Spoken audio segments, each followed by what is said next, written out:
Hello, me again with another update. Sorry, this is a real quick one. I'm kind of in my PJs. I have to work tomorrow, so it's just kind of a fast thing.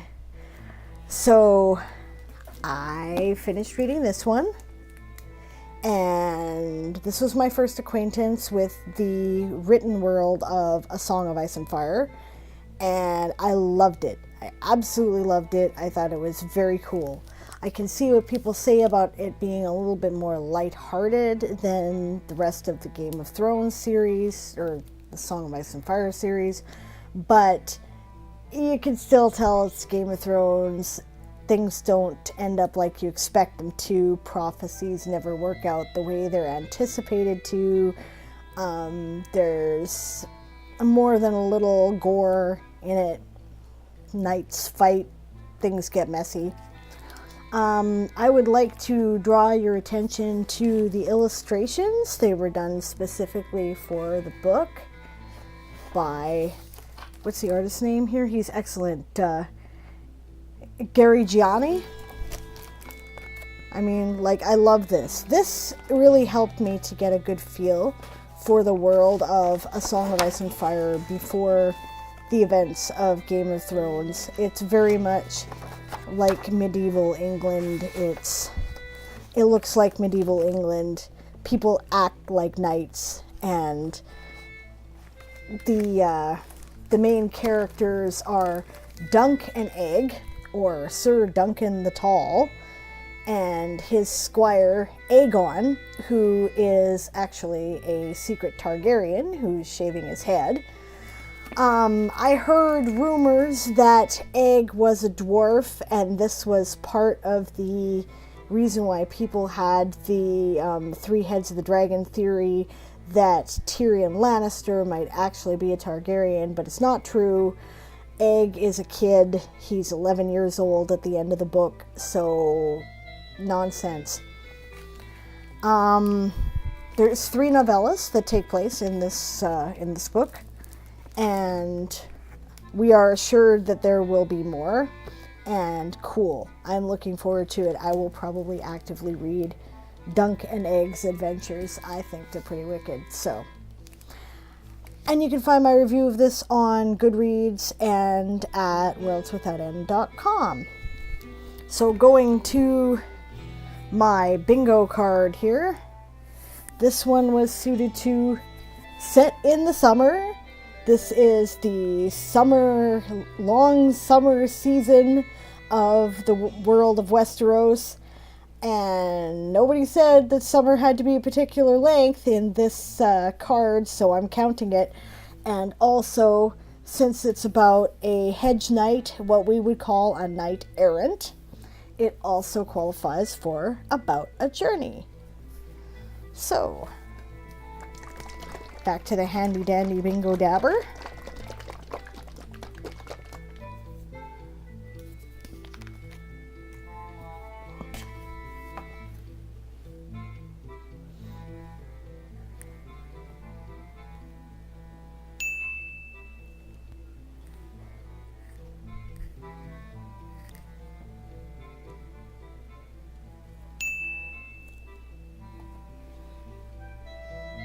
And there we are.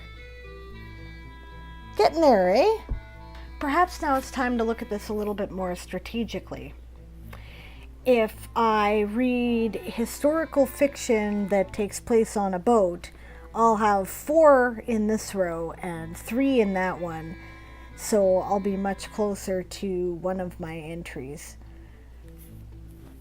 So I think perhaps next on the list will be this one. I'm pretty sure this is where I am in the Aubrey Maturin series by Patrick O'Brian.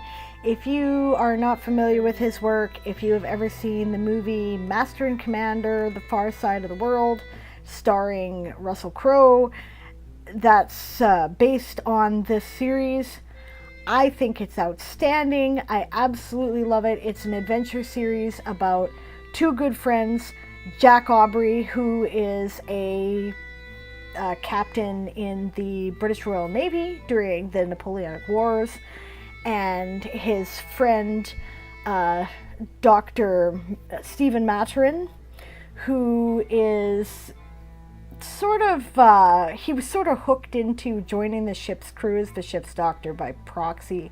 He originally started out as a passenger. He's more of a naturalist. So the interplay between these two men is fantastic. And both of them end up being the significant protagonist of the various novels, depending upon which one you read and whereabouts it's at. So I read the HMS Surprise. That was the third book in the series, and I'm pretty sure that I went on to Desolation Island, which is the fifth book in the series, because I could not get this one at the time. My library now does have it.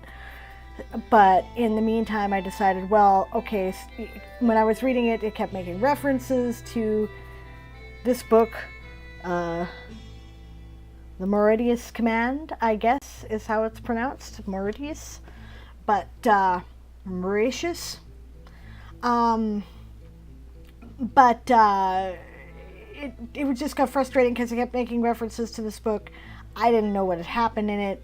I said, okay, enough of this. I'm just going to wait till I've collected pretty much the whole series, and then I'm going to start or finish reading it. So I've got 2.5 books left to get. I am missing Treason's Harbor. I am missing the Commodore. The Commodore? Yes, I'm missing the Commodore and The Last Unfinished Voyage. So I promise a very special prize and a great shout out for anybody who can get a hold of those missing books for me. So if you can, awesome. I'll love you forever. Currently, however, I am reading this one. This is the SF Masterworks Book Club book for this month, Earth Abides by George R. Stewart. Another post-apocalyptic novel, so it qualifies for the Apocalypse Now challenge at Worlds Without End. I don't think I can count it towards anything in my bingo card that I have not already included. It could have counted for about a journey, I think, because currently the protagonist is driving around the remains of the United States, but I already counted something for that, so I think I'm SOL. So again, review for this will appear on Goodreads when I am done with it, as well as Worlds Without End. So far I'm finding it very absorbing and I really like it. And that's it for now. Last chance to vote on which nonfiction book I'm going to read. I am not getting a lot of response to this one, so if nobody picks anything, I'm going to pick something totally random just to screw everybody up, I think. So again, your options are number 1, The Secret History of the Mongol Queens by Jack Weatherford. Option number 2, A Brief History of Time by Stephen Hawking. And option number 3, Full Contact Magick by Kerr Cuhulain. Thanks for watching, and talk to me, comment, follow me on my blog, whatever. Bye.